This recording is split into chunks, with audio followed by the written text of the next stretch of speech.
오늘 우리에게 주시는 하나님의 말씀은 예레미야애가 4장 말씀입니다. 예레미야애가 4장 1절에서 22절까지 말씀입니다.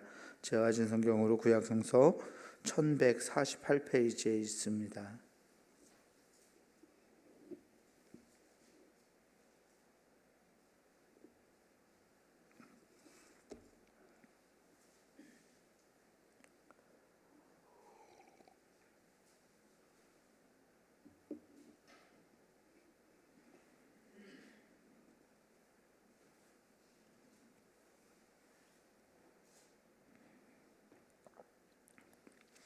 예레미야가 4장 1절에서 22절까지 제가 이제 여러분들한테 나누어서 교독하겠습니다.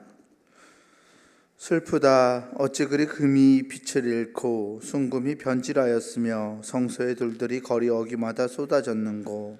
순금에 비할 만큼 보배로운 시온의 아들들이 어찌 그리 토기장이가 만든 질 항아리 같이 여김이 되었는고.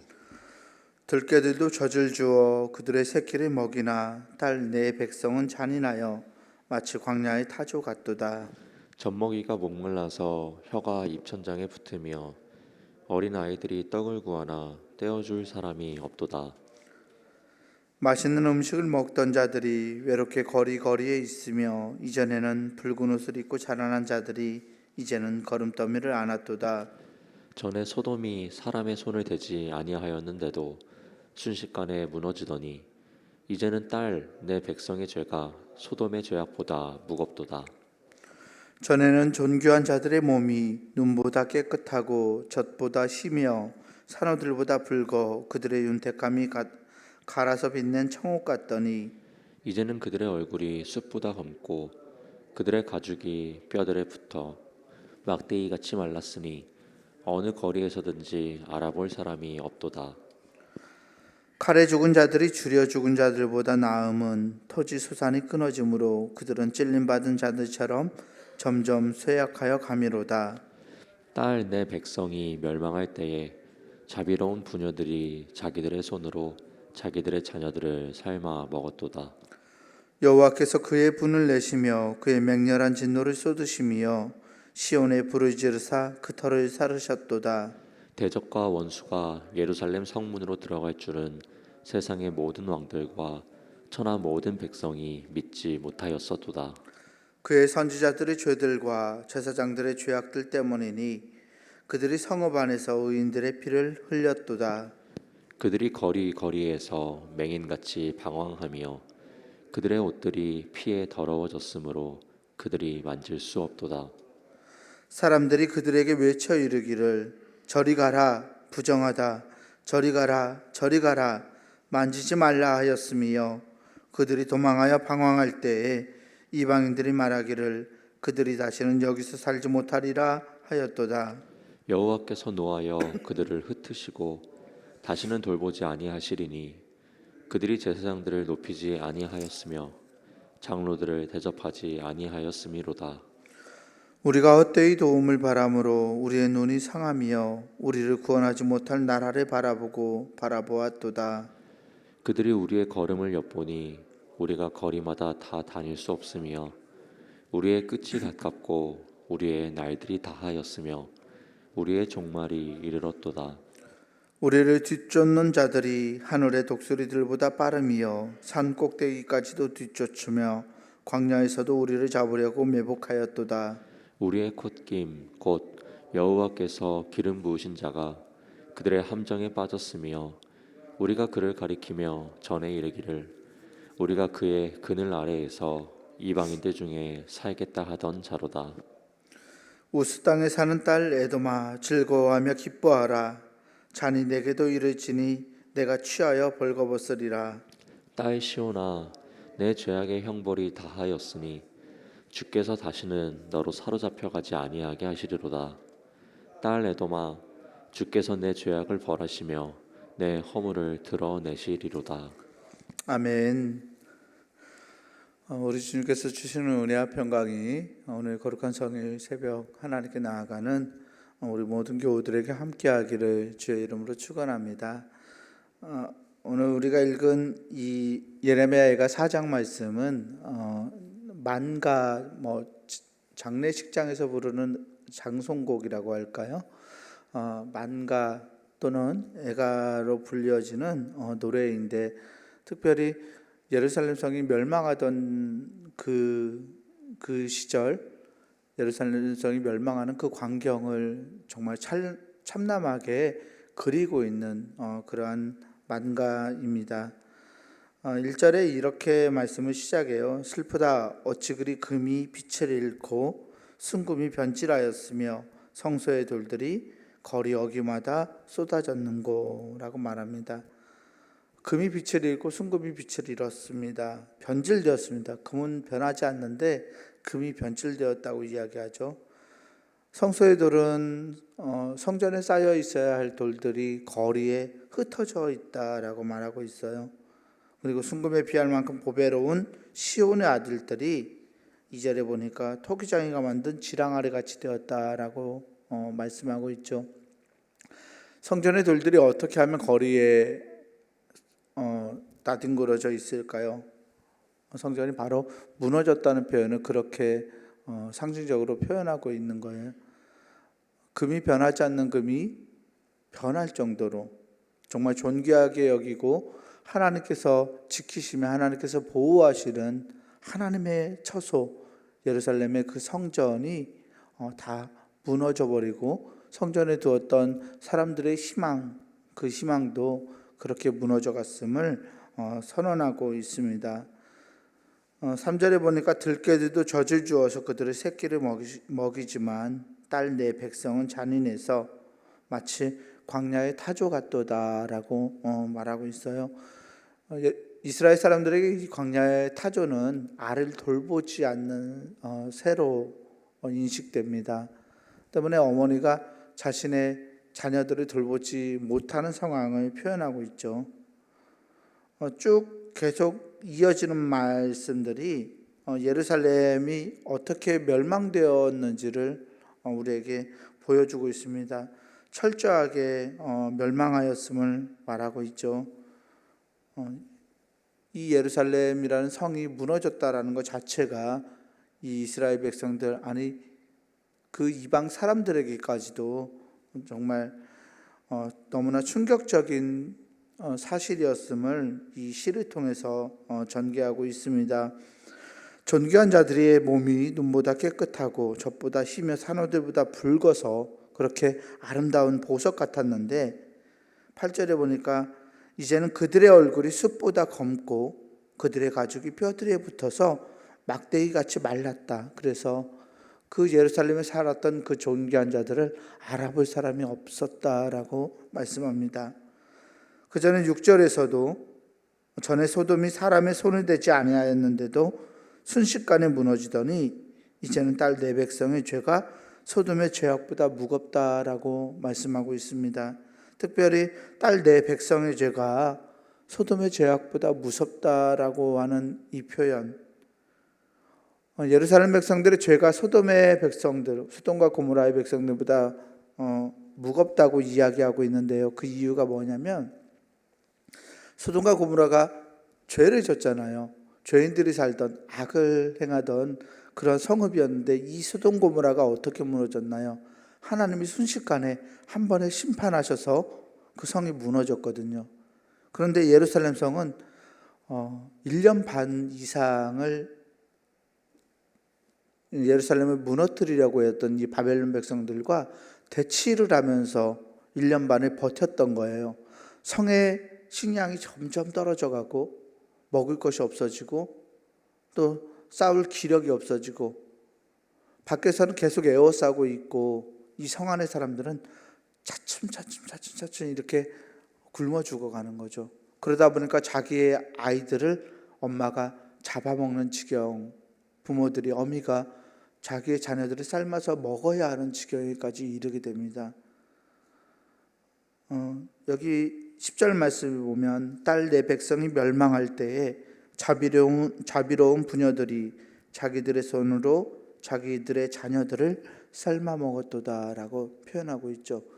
바깥으로 나갈 수 없게 봉쇄되어 있는 이 성, 소돔과 고모라는 한 번에 멸망했으니까 그 고통은 순식간에 끝나버렸지만 예루살렘 이 성이 무너지기 위해서 18개월 이상의 그 긴 시간 동안에 사람들이 자기의 자녀들을 삶아먹고 얼굴이 붉었던 얼굴이 보석같이 빛나던 사람들의 얼굴이 검게 흑빛이 되어가고 또 계속 그런 이야기들을 하고 있는데 칼에 죽은 자들이 차라리 굶어 죽은 사람들보다 나음은 토지수산이 끊어져서 그들이 찔림받은 자들처럼 점점 쇠약하여 가미로다라고 9절에서도 말씀하고 있습니다.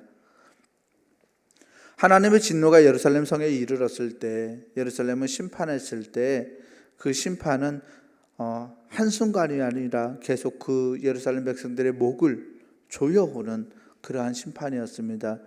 그래서 이 예가에서는 소돔의 죄악보다 딸 내 백성의 죄악이 더 무겁다라고 말하고 있죠. 순식간에 끝날 심판이었다면 그 고통은 찰나였겠지만 예루살렘 백성들이 경험했던 그 고통은 매일매일 눈물을 흘리며 죽음을 경험할 수밖에 없는 그러한 경험이었기 때문에 그렇습니다. 그 멸망의 이유를 이렇게 이야기하고 있는데요. 예루살렘 멸망의 원인이 지도자들이라고 말하고 있습니다. 13절 말씀을 보면 그의 선지자들의 죄들과 제사장들의 죄악들 때문이니 그들이 성읍 안에서 의인들의 피를 흘렸도다라고 말하고 있습니다. 의로운 사람들의 피를 흘렸기 때문에 하나님께서 이 성읍을 심판하셨다라고 말하고 있죠. 신명기에서는 하나님을 바르게 알지 못하기 때문에 하나님을 바르게 섬기지 못하기 때문에 예루살렘 이스라엘 백성들 하나님의 백성들에게 그런 어려움과 심판이 온다라고 말하고 있지만 여기에서는 의인들의 피를 흘렸기 때문에 특별히 이 애가는 제사장들이 불렀던 제사장들의 전통을 반영하고 있는데요. 이 제사장들은 늘 피에 관심이 있고 제사에 관심이 있는데 그들의 옷들이 더러움에 이 피에 부정함에 물들여졌기 때문에 의인들의 피를 흘린 탓에 예루살렘 성이 무너졌다라고 이렇게 말하고 있죠. 이방인들을 제대로 응대하지 않아서 이방인들을 환대하지 않아서 예루살렘이 무너졌고 하나님께서 노예에서 그들을 흩으셨고 그로 인해서 예루살렘이 심판을 받게 되었다고 말하고 있습니다. 17절에서부터는 왕도 역시 그렇게 무너졌다라고 말하고 있는데요. 특별히 그 시드기야 왕이 예루살렘 성에서 봉쇄되어 있다가 몰래 도망갔죠. 광야의 그 예루살렘 성에 비밀스러운 통로로 도망가서 바깥으로 나가서 도망갔는데 바벨론 병사들이 그걸 발견하고 추격해서 시드기야를 잡습니다. 그 이야기들을 17절에서부터 20절까지 하고 있습니다. 20절 말씀을 보면 우리의 콧김 곧 여호와께서 기름 부으신 자가 시드기야 왕을 말하는데요. 그들의 함정에 빠졌으며 우리가 그를 가리키며 전에 이르기를 우리가 그늘 아래에서 이방인들 중에 살겠다 하던 자로다. 아멘.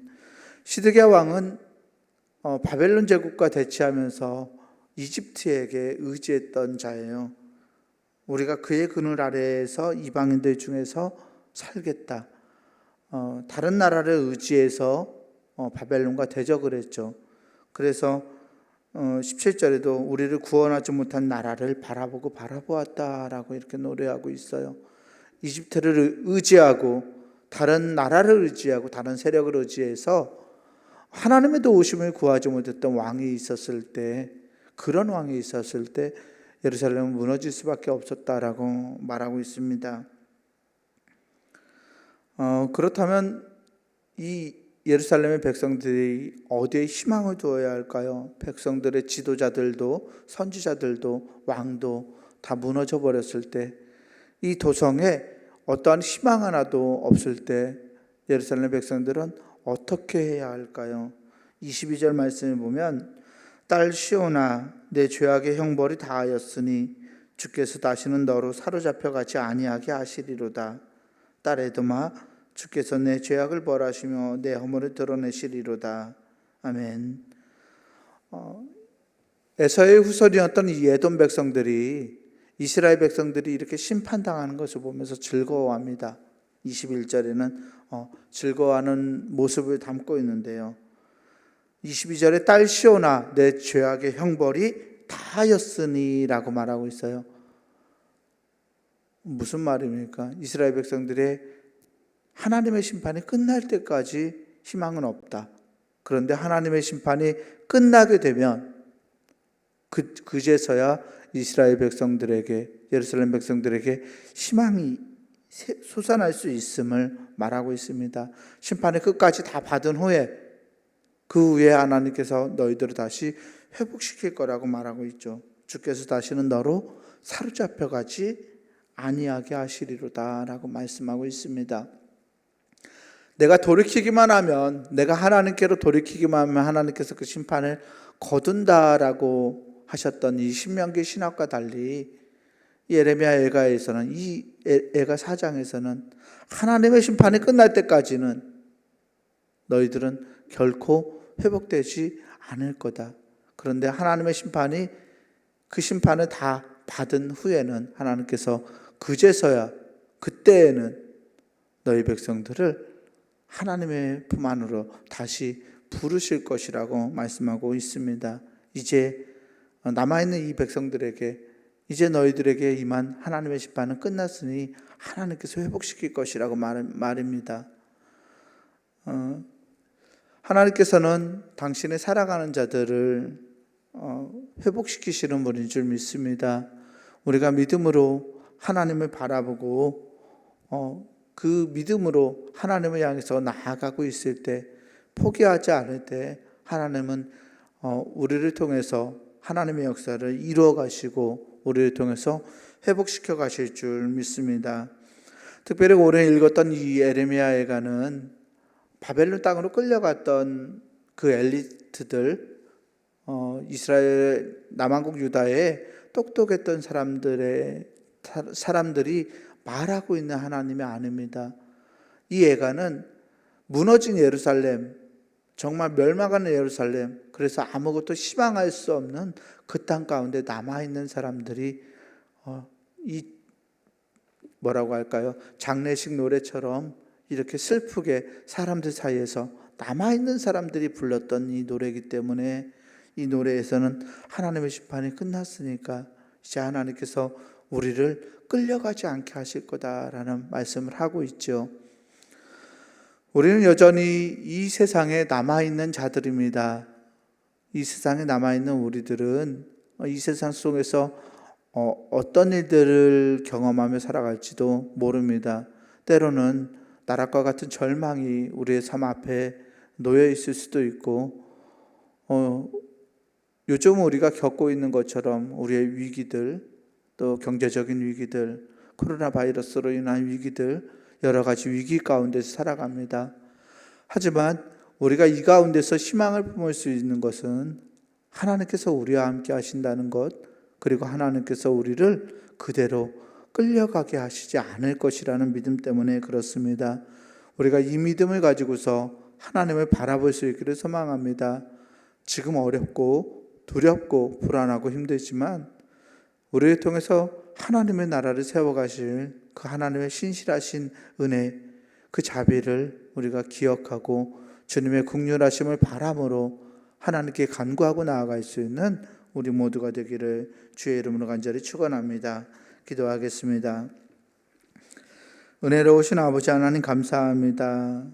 나락과 같은 절망 가운데서도 하나님, 우리가 희망을 둘 수 있는 것은 하나님이 우리와 함께 하신다는 그 믿음 때문입니다. 하나님, 우리가 이 믿음을 잃지 않을 수 있도록 인도하여 주시옵소서.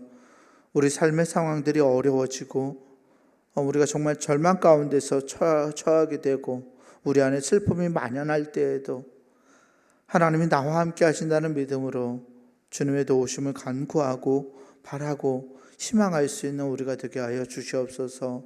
하나님으로 인해서 하나님 한 분만으로 내 삶이 만족한다고 고백할 수 있는 믿음의 고백이 우리 안에 일어나게 하시고, 하나님, 우리를 통해서 하나님의 놀라운 은혜를 이 땅 가운데 베풀어 주시고 또 우리를 통하여서 하나님의 나라를 이루어 주시고 우리를 통하여서 하나님의 영광이 드러나게 하여 주시옵소서. 오늘 거룩한 성일입니다. 하나님께 예배하며 나아가는 우리 모든 교우들에게 정말 하나님의 놀라운 은혜와 자비와 공률의 말씀이 선포되게 하시고 이것이 우리의 삶을 살리고 우리의 영혼을 살릴 수 있는 복된 말씀 될 수 있도록 오늘 하루 우리 안에 역사하여 주시옵소서. 우리 주 예수 그리스도 이름으로 감사하며 간절히 기도합니다. 아멘. 하늘에 계신 우리 아버지여, 이름이 거룩히 여김을 받으시오며 나라가 임하시오며 뜻이 하늘에서 이루어진 것 같이 땅에서도 이루어지이다. 오늘 우리에게 일용할 양식을 주시옵고 우리가 우리에게 죄 지은 자를 사하여 준 것 같이 우리 죄를 사하여 주시옵고 우리를 시험에 들게 하지 마시옵고 다만 악에서 구하시옵소서. 나라와 권세와 영광이 아버지께 영원히 있사옵나이다. 아멘.